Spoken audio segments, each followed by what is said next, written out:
آتی ہیں وحی جلی کو ہم وحی مطلوع بھی کہتے ہیں. مطلوع تلاوت سے مفعول بنا، جس کی ہم تلاوت کرتے ہیں یہ وحی جلی ہے قرآن. یہ سارا کا سارا فرشتے کے ذریعے سے آیا، یہ الہامی نہیں ہے. یہ تو کسی نے لکھا تھا نا کہ ہندوستان کی دو کتابیں الہامی ہیں، ایک وید اور دوسرے دیوان غالب. تو الہامی تو ہو سکتا ہے، عام لوگوں کو بھی الہام ہوتا ہے. ان کا تخیل جو ہے کہاں سے کہاں پہنچ گیا، الہام ہو سکتا ہے اللہ کی طرف سے. جو اقبال نے کہا غالب کے بارے میں کہ فکر انسان پر تیری ہستی سے یہ روشن ہوا ہے پرے برغے تخیل کی رسائی تا کجا. اور ایک غالب خود کہتا ہے، غالب یہ سارے مضامین آتے ہیں غیب سے، یہ مضامین خیال میں. غالب سریر خامہ نوائے سروش ہے. میں جب لکھتا ہوں اپنے قلم سے، وہ قلم پچھلے زمانے میں ہوتے تھے وہ سرکنڈے کے، تو اسے چرچر کی آواز آتی تھی. یہ سریر خامہ ہے، میرے قلم کی جو آواز آ رہی ہے یہ اصل میں فرشتے کی آواز ہے. غالب سریر خامہ نوائے سروش ہے. تو الہام اور ہے، لیکن حضور کی حدیث، قرآن الہام نہیں ہے، قرآن وحی ہے. یہی فرق ہے اصل میں. عیسائیوں کا معاملہ بڑا اہم ہو گیا تھا علامہ اقبال کے ساتھ، وہ بھی میں آپ کو بتا دوں. عیسائیوں کا مسئلہ یہ ہے کہ ان کی 4 کتابیں ہیں جن کو کہتے ہیں کینونیکلز ہیں. ویسے میں آپ کو بتا چکا ہوں ہے تو 104، لیکن 4 کو تو مانتے ہیں نا، ان میں فرق ہے. اب کوئی پوچھ سکتا ہے ان سے صاحب ان میں سے کون سی ہے انجیل اصل میں؟ اور میں نے یہ پوچھا تھا جب میڈیکل کالج میں پڑھتا تھا، تو منٹگومری میں جہاں والدین کا قیام تھا وہاں بہت بڑا مشن ہے، مشن ہاسپٹل. میں وہاں گیا پادری صاحب کے پاس، which one of them is Bible? جواب سنیے، بڑا پیارا جواب دیا اس شخص نے، تھا بہت کائیاں ہوشیار. نن آف دیم از بائبل. میں حیران ہوا کیا کہہ رہا، عیسائی ہے پادری ہے. None of them is Bible, Bible is in them. Bible ان کے اندر ہے. وہی جو میں نے کہا تھا، جو کچھ حضرت مسیح پر نازل ہوا اللہ کی طرف سے وہ بھی بائبل میں ہے. حضرت مسیح کی سوانح بھی بائبل میں ہے. حضرت مسیح کے اپنے اقوال، اپنے مواعظ بھی وہ بھی بائبل میں ہے. وہ تو سب جمع ہو گیا. سیرت ہمارے ہاں تینوں چیزیں علیحدہ ہوئی، یہ قرآن، یہ حدیث اور یہ سیرت کی کتابیں. یہ ابن اسحاق کی سیرت لکھی ہوئی ہے، یہ احادیث ہیں، اور یہ قرآن. قرآن کو محفوظ رکھا گیا، کوئی شے اس میں شامل نہ ہونے پائے. بہرحال وہ یہ کہتے ہیں اصل میں، کیونکہ ان کے نزدیک تو حضرت مسیح تو خود خدا تھے نا، خدا کے بیٹے تھے.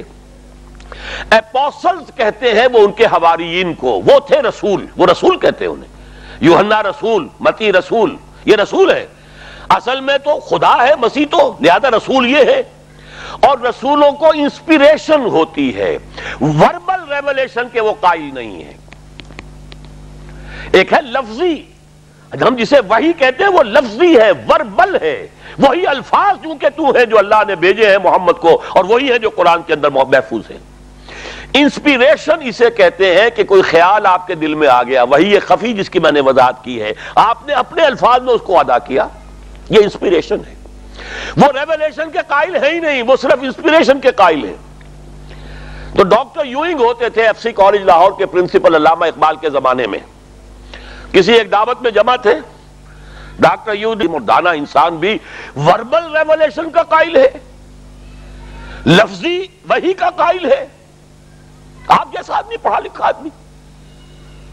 علامہ اقبال کا جواب سنیے، جی میں قائل ہوں اور میرا تو تجربہ ہے.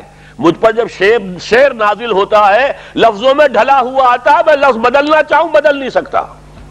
میرا تو اپنا تجربہ یہ ہے. شاعری بھی تو شے از الہام ہی ہے نا، تو میرا تو تجربہ ہے. اس لیے کہ اقبال کی شاعری کے بارے میں سب کو معلوم ہے، فرمائشی شاعری کبھی کی نہیں. یہ صحرا لکھ دیجئے اور یہ فلاں لکھ دیجئے اور یہ کوئی پیدائش کا لکھ دیجئے، کوئی کسی کا قصیدہ، یہ شاعری تو وہ تو ایک طوفان آتا تھا جب آتا تھا، اس کو آورد ہے ہی نہیں، آمد ہی آمد ہے.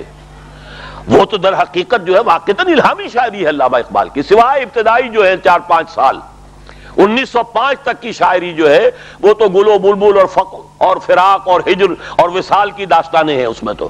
لیکن یہ کہ 1905 میں جا کر اقبال مسلمان ہوا ہے، یورپ جا کر مسلمان کو مسلمان کر دیا تہذیب مغرب نے. وہ تو وہاں جا کے مسلمان ہوا. اور آج آپ کو بے شمار لوگ مل جائیں گے جو امریکہ میں جا کے مسلمان ہوئے.